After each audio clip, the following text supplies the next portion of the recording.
Hi అండి, welcome back to my channel. మీరు చూస్తుంది హసీనా భాషా వ్లాగ్స్ 96. మేమైతే అరిసెలు అయిపోయినాయి. ఇప్పుడు అరిసెల పిండి అయితే రెడీ చేస్తున్నాం. మీకు కూడా చూపిద్దాంలే అని వీడియో తీస్తున్నా.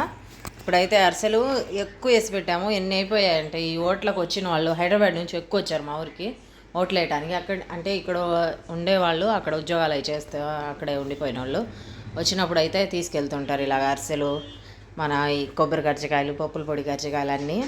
అందుకని అరిసెలు అయితే అయిపోయింది. అరిసెల పిండి ఇప్పుడైతే పిండి రెడీ చేస్తున్నాము. మళ్ళీ వేరే వాళ్ళు చెప్పారు అరిసెలకు కావాల్సిందైతే 5 కేజీల బియ్యం నానబెట్టుకోవాలి. స్టోర్ బియ్యం రాత్రిపూట నానబెట్టి పొద్దున్నే వడగట్టుకోవాలి. వడగట్టి ఆరబెట్టి మరగైతే పంపించేయాలి. స్టోర్ బియ్యం వేసుకోవాలి. మంచి బియ్యం అయితే బాగోవు అరిసెలు. ఒక నైట్ నానితే చాలు, 2 రోజులు 3 రోజులు నానాల్సిన పని లేదు. మనం పాకం చేసుకోవటంలో ఉంటుంది, అంతేనండి. ఇప్పుడైతే బెల్లం 3 కేజీలు, కేజీ పంచదార అయితే పొయ్యి మీద పెట్టుకొని నీళ్ళు వేసుకోవాలి. ఒక చెంబు వేసి పాకం అయితే రెడీ చేసుకోవాలి. దీంట్లో యాలక్కాయ పొడి, కొబ్బరి తురుము, నెయ్యి ఉండాలి. ఇంకా ఇది దీనికి కావాల్సిన ఐటమ్స్. పాకం అయితే రెడీ అవుతుంది చూడండి. ఈ పాకం అయ్యేటప్పుడు లాస్ట్లో పాకం అయింది అనేటప్పుడు నీళ్లు పెట్టుకోవాలి. మనకు పాకం తొందరగా అర్థం కావాలంటే నీళ్లు పెట్టుకొని దాంట్లో అయితే గరిటతో పాకం వేసేయాలి. పాకం వేసి ఇలా చిన్న వంటలాగా చేసుకోవాలి. అది లూజ్గా ఉంటే కానట్టు, కొద్దిగా జల్లి జల్లిలాగా టైట్గా అలా ఉంటే ఇది రెడీ అయినట్టు. పాకం చూడండి ఇలా ఉండాలి. అలాంటప్పుడు ఇంకా స్టవ్ కట్టేసేయాలి. కట్టేసి మనం కడాయి కింద దించుకొని పిండి వేసి కొద్ది కొద్దిగా పిండి వేసుకోవాలి.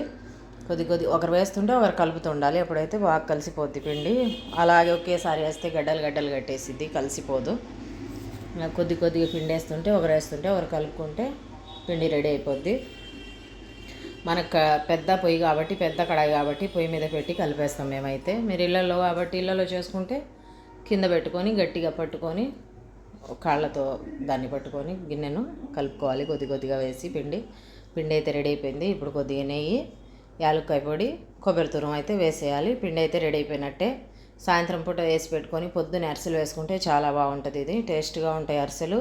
ఎమ్మటి వేయాలని ఏం లేదు. ఇప్పుడు చూడండి జారుగా ఉంది. ఇది గట్టి పడిపోయింది పొద్దున కల్లా. కొద్దిగా ఇంకా వేసుకోవడానికి కూడా, మనం ముద్దలు చేసుకోవడానికి కూడా ఈజీగా ఉంటుంది. మీరే ఒకసారి ఇలా ట్రై చేయండి, చాలా టేస్టీగా ఉంటాయి అరిసెలు. ఒకసారి మేమైతే ఇలాగే చేస్తాం ఎప్పుడైనా కానీ. బాగా స్మూత్గా చాలా బాగుంటాయి. ఓకే బాయ్ అండి. లైక్ చేయండి, షేర్ చేయండి, సబ్స్క్రైబ్ చేసుకోండి.